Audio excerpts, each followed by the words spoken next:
All right, well, welcome back. As you can probably see, outside Victoria's absolutely turned the weather on. Winter is here already. Yeah, I'm in the Hilux. I haven't been driving the Hilux when it's been raining at all recently, just because honestly it's just too dangerous, too slippery, especially not having any weight on the back at the moment.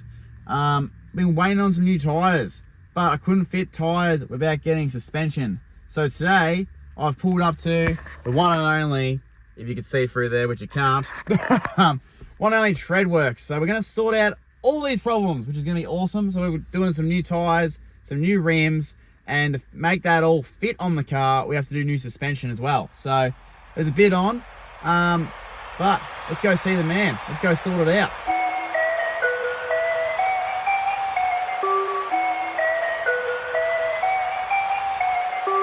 Frank Bailey. Let's go. Yeah, make it look easy. Hey, stand up guy on 10 toes. Big body pull up in a Range Rover. I can change the whole game when I say so. I pull up.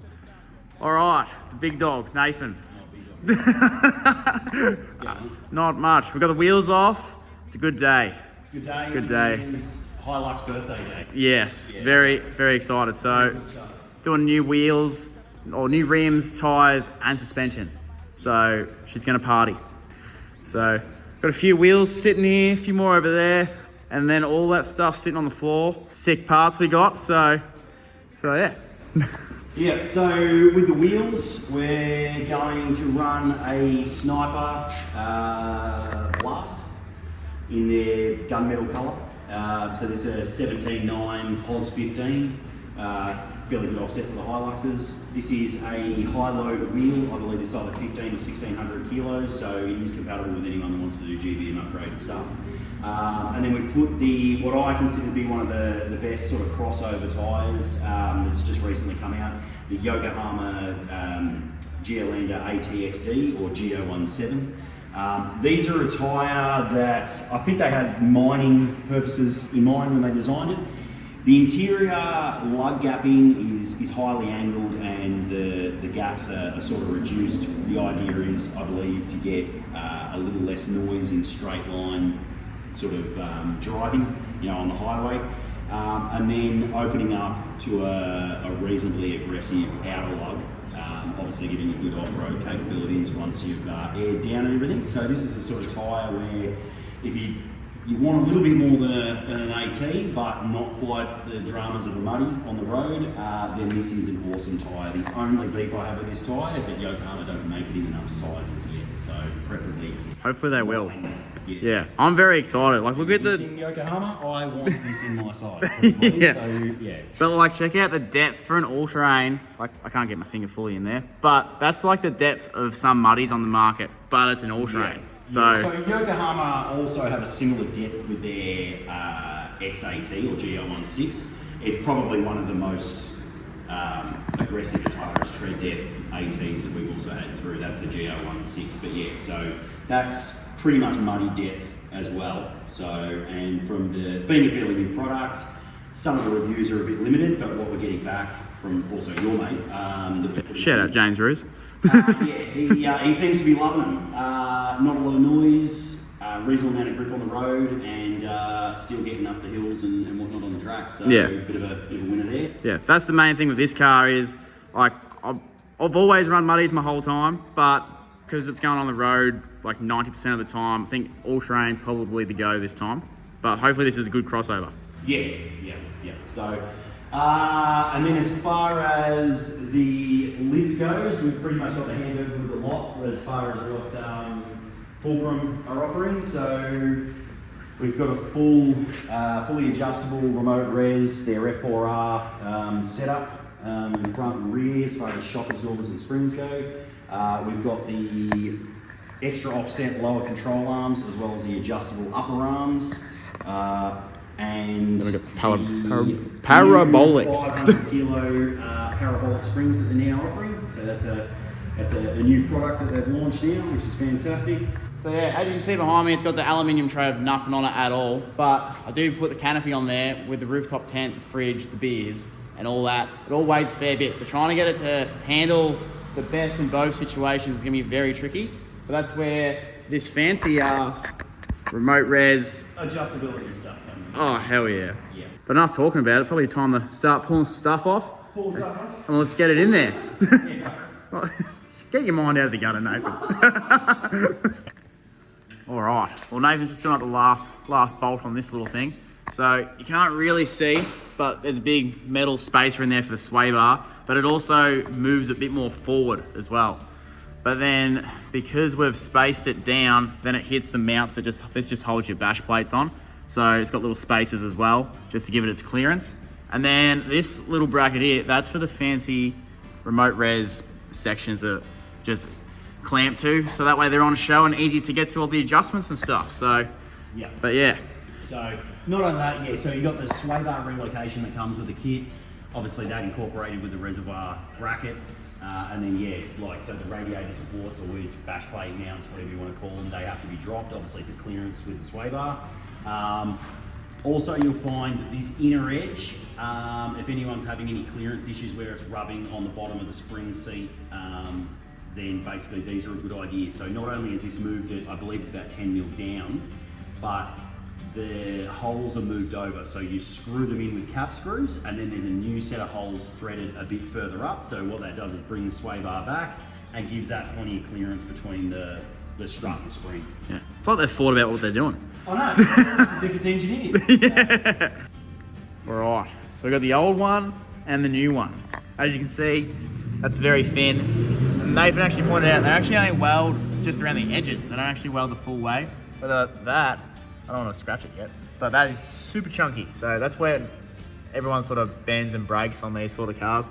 But I don't think we're breaking that. No, and if you do, you've got bigger problems. Yeah.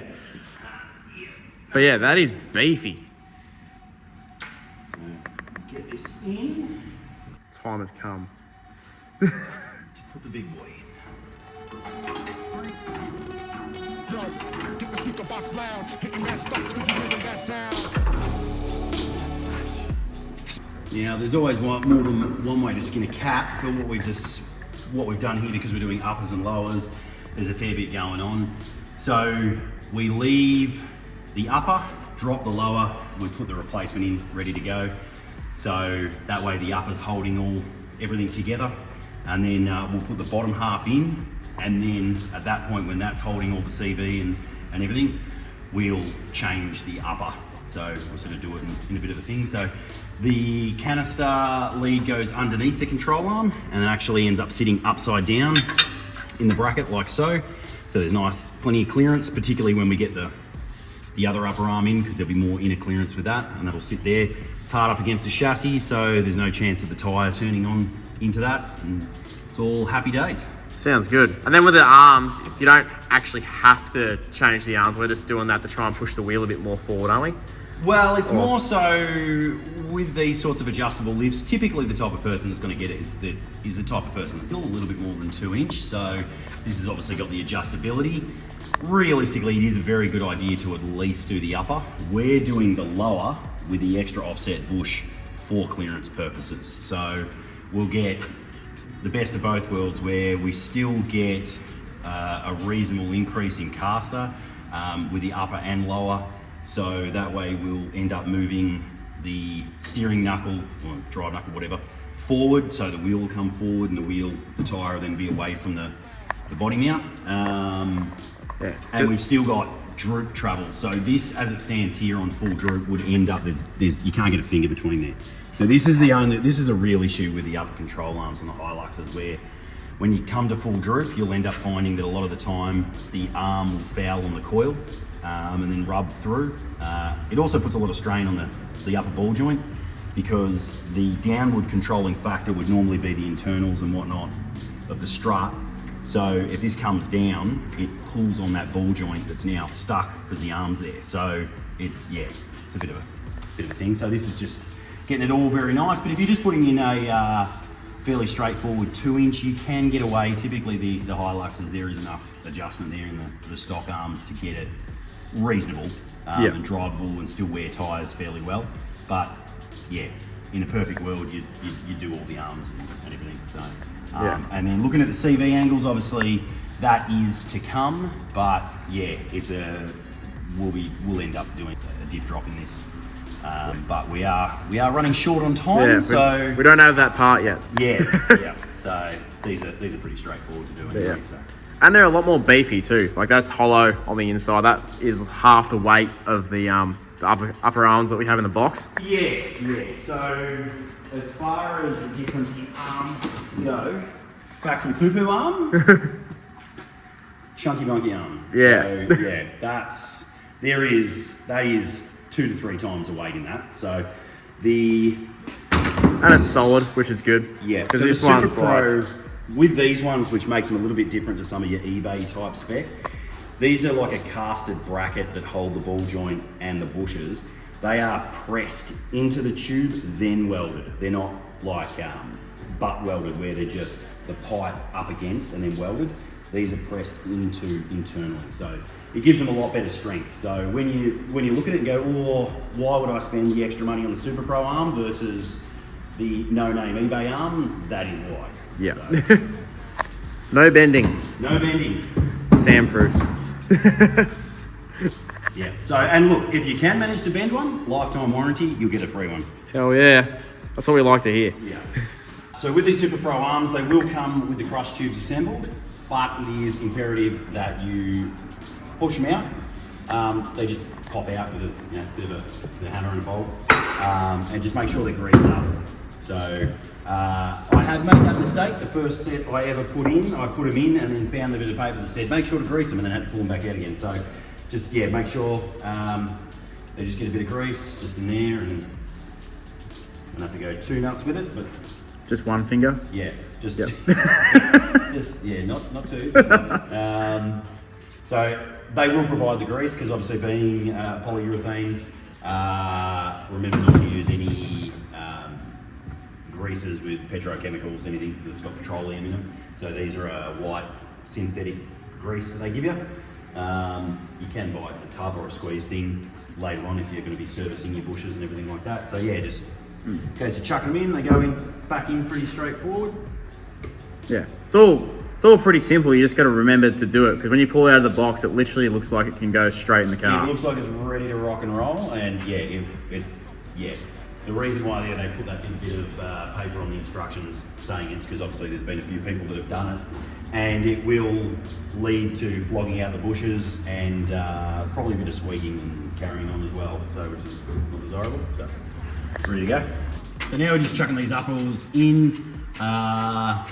The only way these really differ from the other arms is that they come with a washer. So you use the genuine Toyota one on the outside. With the Hiluxes, they're a little bit different to most of the other ones. It's got one big long pin that does it. So you've just got to sort of feed it through. Sort of just make sure you get the washer in there. It's not the easiest bolt to get back in the car. It can be a little bit fiddlier, like we Shut saw. It's this is the better side. The other side, there is a aircon hose bracket that's in the way that you sort of have to get in there and just sort of move out the way with your hand while you use the other one. So that's a bit tricky. Shout out to Toyota. Shout out to Toyota engineers, thank you. But, yeah, so that's the case. Now, also unlike the original arms, because the crush tubes or the bushes swivel around the crush tubes, that's why we grease them, you can basically do these up to spec on the car before you lower it. So normally with any rubber bushes that are sort of capsulated in the housing and flex, normally you would nip them up but leave them loose enough so that they will move when you put the car on the ground and then nip them up. These don't have to be done that way. They can basically be any of these polyurethane ones with the crush tubes where they spin. They can be done up tight on the car before you lower it. Perfect. All right, well, that's the front all in. So she's looking all sexy. Definitely a lot more beefy than all the stock stuff, obviously. But yeah, not too bad. Nathan's done an awesome job as per usual. So we've got the sway bars all spaced down and pushed forward a bit. Got the new shocks and everything in. The arms, all adjustable. So when we put it on the alignment machine, we'll be able to muck around with that and get the wheels as far forward as we can. So now it's onto the back.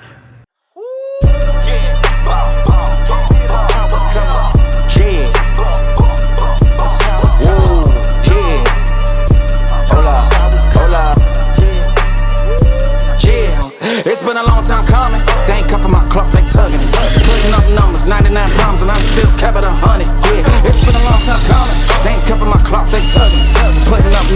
99 problems and I'm still kept it 100. Yeah, who don't play, play, play, play, play, who don't play, play, play, play, who don't play, play, play, play, who don't play, play, play, who don't. Long time coming, black on the bottom of my feet from running, cataracts under my eyes from hustling, going from buying and selling to customers, run up the business, God is my witness, sun up to sun up from Monday to Sunday, we maxing our All right, well that's the rears in. That's the rears in, yeah. So the parabolics, the remote res stuff. So yeah, they just come with some spaces because obviously they're a bit big to get some clearance off the chassis. They come with it all. So they're all in. Everything's greased up. Everything's double checked. It's got the headlight aimer bracket all back in. Greasable shackles, greasable front eye bolts. Yeah. Gives you little spaces for your brakes and wires and stuff as well. Yeah. So we've got brake line spacer there and there, as well as ABS wire and all that sort of stuff. So that's all in. Happy days. We figured out one good thing about the parabolic so far. There's so much lighter than normal 500 constant springs. Yeah. There's a lot more, less groaning and whatnot when you need to pick them up. So that's all good. Torque the U-bolts, they're all torqued up, put a bit of Loctite on those too, just so when the pack, everything settles, nothing loosens off too much or anything. So, which we always get the cars back after a fulcrum lift for 1,000k free check, where we go over and re-torque the U-bolts. And at that point, in most instances, we suggest checking the wheel alignment again as well, just to make sure once everything's settled, it hasn't knocked anything out. But it's all looking good. So just going to get these side toolboxes back on, the engine covers back on, and then we're on the aligner. To get it all straightened up and see how she drives. Yeah, once again, shout out to Toyota for making these brackets. So your shackles have to come out, which means you do have to take the toolboxes off. But luckily, there's thread and stuff inbuilt into the tray, so it's not too bad. But I'm getting pretty keen to put these wheels on. It's getting very exciting.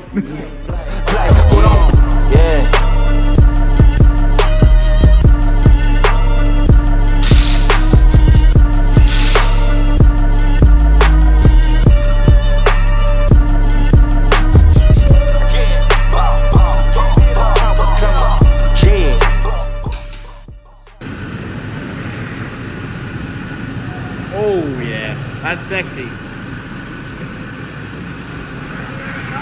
So far, no scrubbage. Doesn't touch anything. So it's supposed to be sitting at 2.5 inch lid. I don't know. That's around about 50 mil, isn't it? Well, yeah, technically 2 inches is like 52 mil or whatever. Yeah. We did 50, 75, 100, so yeah, 220. We just measured it after we dropped it down, so obviously it still needs to settle. But it's 115 mil taller than it was when it was stocked, so hopefully it comes down a little bit once you move it around a bit. Right, so we're just going around the block. It's come down about 15 mil, but she's still sitting pretty high. But yeah, as Nathan was just saying before, it's sort of suited to having like a proper steel bar and a winch and all that on the front, so that'll bring the front down, because that bull bar weighs absolutely nothing right now. But lucky for us, we can adjust it. We just got to pull them out of the car. That's the only drama. So we'll see how we go first, let it all settle. But it may come back to go a bit lower because, Jesus Christ, she's tall. But it looks sick. It does, it looks awesome. Yeah, I love that. It's just whether or not highway patrol thinks it looks just as good.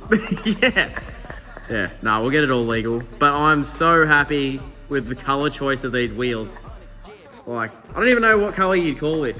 What color would you call it, Nathan? I'd call it a matte gunmetal. Yeah. It's just, I like it subtle, but it's not black, which I love. So it's slightly different. But yeah. And those tires look sick. I'm pumped. Gold platinum chain, call him Johnny Dang Dog with my brains. I go off like hurricanes until my diamonds look like rain. My verses, gas, I'm on it, spaz. The business, cash, no money, pass. Ken said I need a verse, I said give me like 30, I did it in 15 for real. Alright, so that's the wheel alignment done. How'd she go?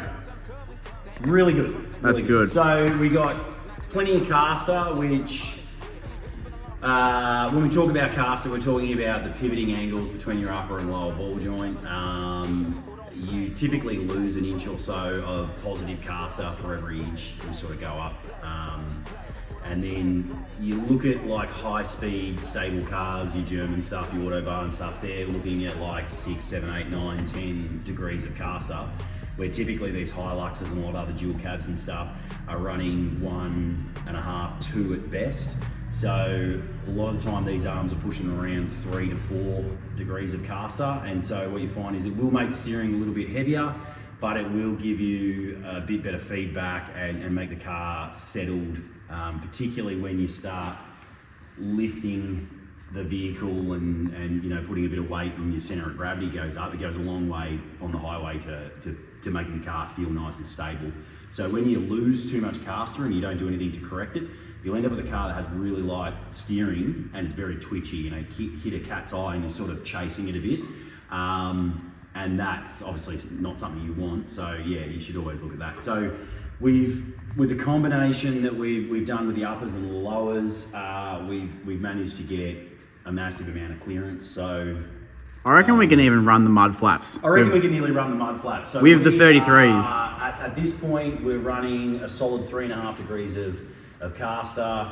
We run a little bit of negative camber on the left side because you tend to lean on that outer edge of the tyre, you know, the way we drive it, you know, going around roundabouts, U-turns, and even when you turn out of an intersection to the right, you tend to turn out further into the far lane, so you're a bit on that outer edge. So we find a lot of cars where they're even cambers, they're wearing out the outer left edge. So giving a little bit more negative on that side and just a little bit more caster to help with the taper of the road, try and get it to track straight a little bit. So, but like I said, looks like we've got shitloads of clearance. We haven't trimmed any in the guards. We just took the mud flaps off. We're miles away from body mounts. But yeah, no, everything's worked out pretty well. And although it was more lift, it definitely more lift looks more better. Oh yeah, it looks sick. So it definitely it's ballin'. It definitely looks pretty awesome. So yeah, now I suppose we're pretty much done. We've got all the bash plates back on, all these bits and pieces. It's time for the final test drive. Like once we put it down, when we put it down on the ground, we just tightened up the lower strut bush and a couple of things that needed to be tightened up once the car was settled and levelled on the ground, and normally just run it over the speed humps round the block, through a few speed humps, try and get it to settle a little bit before we chuck it on the aligner. So yeah, that's all being done. So now we've just got to make sure that the steering wheel's straight and that it's tracking pretty straight, which should be, and happy days. Happy days. Yeah.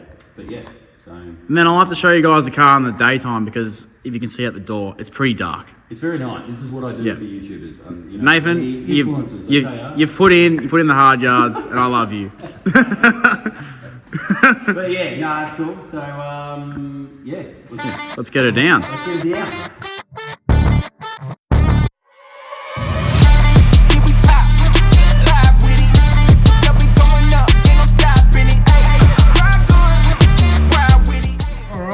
Well, that's hot. We got her home. I think she actually has dropped a little bit more in the front, which is good news, and then all the seals. But the real test is, got to shut the canopy on now and see how much it goes down. So I must say though, the rear springs in this being 500 constants, like anything else I've driven with 500 constants, even the 80 series that's got 300 constants in it to deal with the canopy as well, plus airbags.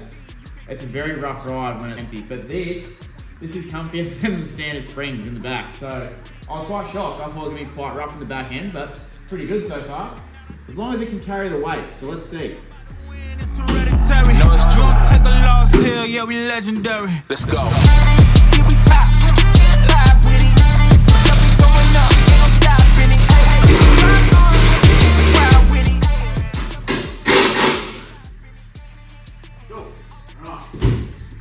See how much you're going down. Didn't go down much at all.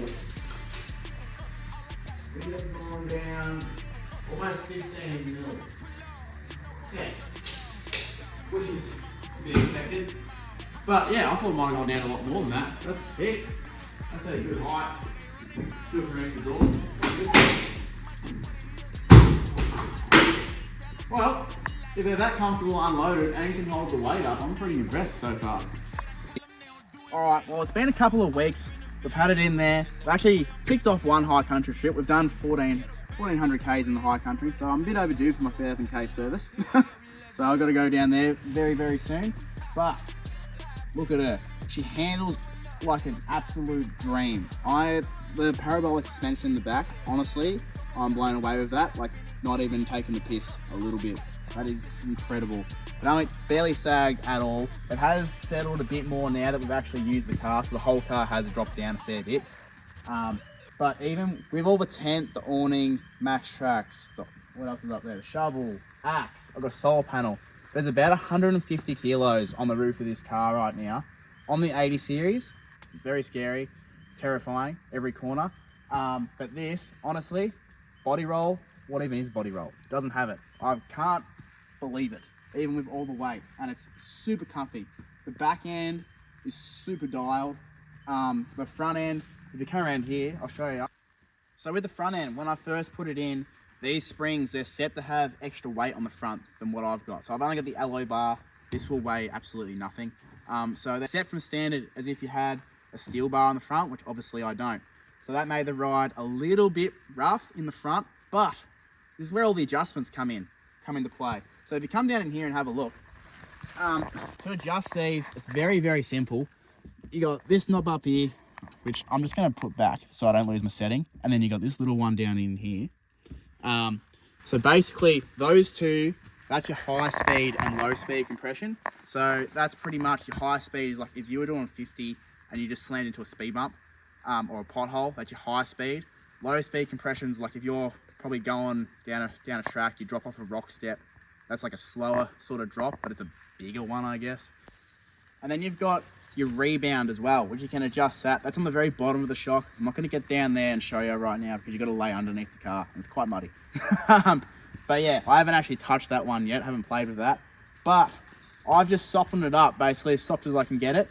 And even with the heavy duty springs in there to allow for all the weight, it rides so comfy right now. And then that means when I do get the bar and we get the winch, I can adjust it to how I want it. And the best part is too, you can stiffen it up on the road for all your handling in the corners and stuff.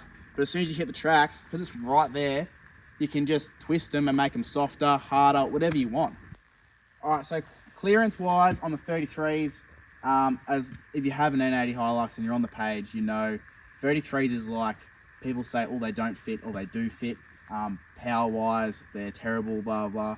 Power wise, not a problem. Braking, definitely not a problem at all. Clearance wise, I am scrubbing on the front sway bar a little bit at full lock, but it's a smooth surface and you can't even feel it in the steering wheel. I didn't know it was actually going on for a couple of weeks until I saw where the paint comes off, but that's completely fine. We're not hitting the body mount. I can't run the front mud flaps. I'm just going to have to modify them a little bit. And yeah, we did a huge jump in the high country by accident. May have done a jump at like 60 or 80 k's an hour over a random washout in the road that we didn't see. And we launched this thing, all four wheels off the ground, and it came down. Didn't come down with a crashing bang, which I couldn't believe. Stuff that was on the dash stayed on the dash. We didn't bottom out in the guards. We didn't scrub on anything. So they definitely fit very well. The wheels and tires, they just look sick. I'm so pumped with the SNIPPER rims. Like Nathan's saying, they're set up for a GVM upgrade if you need that. But that, to me, that just means that they're stronger than if they weren't rated for that. So that means I can punish them a bit more, which is good. We've scratched the absolute bejesus out of the other side already. And tyres wise, being an all-terrain, I'm very glad I went for a very aggressive all-terrain this time. Because yeah, coming into winter in the mud, it just gives you a bit more confidence, which is good. But yeah, basically the reason I picked all this stuff, so I walked into TREAD WORX one day, basically, and I was umming and ahhing, muddies or all-terrains, because it's more for on the road and more touring and blah, blah.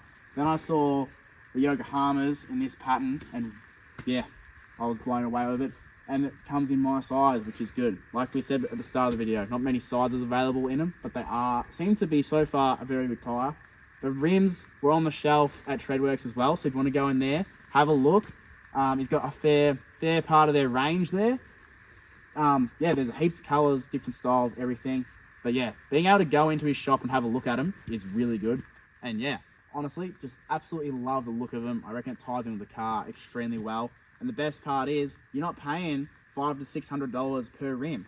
These are actually a bit more of an affordable price range, which is really good. So you don't have to spend a fortune to look like a gangster. And yeah, with the Formula 4x4 suspension, I've had the shocks and stuff in the 80 series before, so that's where it all came from. I was like, I've put them in, it made it handle heaps better. Put them in this car, same things happened except 10 times better because we've done the whole suspension all at the same time. But yeah, so stoked with how this thing drives and handles, and I couldn't be any happier with how it's all turned out right now. I've got to put a massive thank you out there to Nathan from TREAD WORX for staying up really late with me that night. I think it was about 11:30 or 12 o'clock by the time we shut the doors on his factory to get it ready for the car builders meet, which was awesome. So, but yeah, basically the car's going to cop an absolute flogging over the next few months, years to come, and everything like that. So obviously everything here is going to be tried and tested. It includes the SNIPPER rims and the Formula 4x4 suspension. Yeah, keen to start planning some more long distance trips. I'd like to do some outback sort of stuff if we can get enough time off. So I'm going to put in some time off with my boss, hopefully. But yeah, if you got anywhere you want to see us take the Hilux, let me know. Not Alice, not doing it. No, some stupid person going to say that. But yeah, any touring trips you'd like to see us do, put them down there because I'd like some ideas as well. But anyway, thank you all for watching. I'll catch you guys in the next one. Click subscribe, see what we put this car through, because yeah, she's gonna be getting put through her paces. While I'm standing on the seats, popping bottles with the models, get like me. My wrist on froze, never missing any meals. I feel like LeBron, cause I get the ring.